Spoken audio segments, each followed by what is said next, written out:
사회에서 나가 생활하다 보면 직장 상사, 학생, 아주머니들, 심지어 일면식도 없는 사람들이 자기 이야기를 하는 듯한 말을 들어본 적 있을 것입니다. 본 영상에서는 대한민국 현대인들은 왜 수동적으로 남을 공격하는지에 대한 이유에 대해 주관적인 생각을 말씀드리겠습니다. 예전 라떼라고 말하시는 군필 아저씨들, 어르신분들의 말을 들어보면 요즘 군대는 군대가 아니라는 말을 종종 합니다. 아직도 군대에서는 부당하다고 생각되는 일들이 많이 일어나지만 스마트폰이 보급화됨으로 인해 선임들이 심각한 부조리도 어느 정도 억제해주는 역할을 하고 있습니다. 오히려 선임들이 후임의 눈치를 봐야 되는 지경까지 이른 것 같습니다. 선임이 후임한테 욕 한마디 했다가 마편당하는 세상입니다. 선임은 화풀이 할 곳이 없으니 뒷담화라든지 후임 들리는 곳에서 다른 사람 얘기하듯이 앞담화 같은 뒷담화를 할 수밖에 없는 지경이 됐습니다. 청소년, 대학생, 민간인 등 뒷담화를 할 수밖에 없습니다. 청소년의 경우에 청소년보호법이라는 아주 좋은 버프가 있기 때문에 직접적으로 가해지는 학교폭력이 일어나기도 합니다. 그러나 대부분의 경우는 따돌림이라든지 상대방의 취약한 부분을 학생들이 많은 곳에서 퍼뜨린다든지 이러한 얌체 같은 학교폭력 유형들이 많습니다.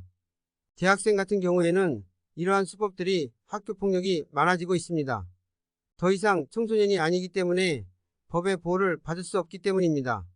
과거 모든 대학교 학생들이 그런 것은 아니지만 일부 지잡대 혹은 공부만 했지 윤리의식은 없는 대학생들은 일명 똥군기라는 문화가 많았습니다. 군대 갔다 와서 그런지 모르겠지만 군대 문화를 대학교까지 와서 행하는 것이지요. 후배가 조금만 눈치가 없다든지 버릇이 없다는 이유로 싹 다 불러서 기합을 주는 것입니다. 예전 마개도시 인천 같은 경우 민간인들은 쳐다만 봤다는 이유로 폭행을 한다는 사례들이 있습니다. 물론 지금 점점 없어지고 있는 추세입니다. 이렇듯 과거 청소년, 대학생, 민간인들이 저지르던 악습들이 각종 미디어 관련 법들의 무서움으로 인해서 없어지고 있습니다. 그러나 이러한 악습, 범죄를 저지를 수 없기 때문에 앞담화 같은 뒷담화가 이루어지고 있습니다. 앞담화 같은 뒷담화가 무엇이냐면 상대가 불편한 행동을 했다든지 자존심이 상한다든지와 같은 이유로 피해자에게 들리는 식으로 남한테 얘기한다든지 혼잣말을 막 하는 것입니다. 이러한 행위가 반복돼서 지속될 경우 피해자는 정신적으로 고통을 느낄 수밖에 없습니다. 특히 학교나 회사 같은 경우에는 그 가해자들에게서 도망칠 수도 없는 노릇입니다. 또한 신고조차 하기 애매합니다. 이러한 행위가 쌓이고 쌓이면 피해자는 위축이 될 수밖에 없고 정신적인 학대, 심지어 정신병까지 느낄 수밖에 없습니다.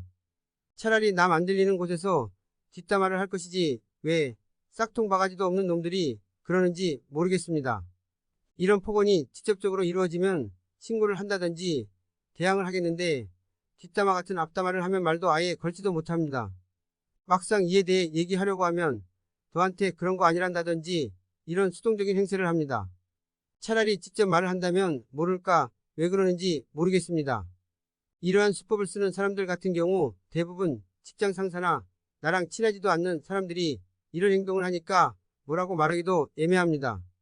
더 이상 현대인들은 이러한 수법도 직접적으로 가해지는 폭언과 욕설만큼 무섭다는 것을 깨달았으면 좋겠습니다. 이상입니다.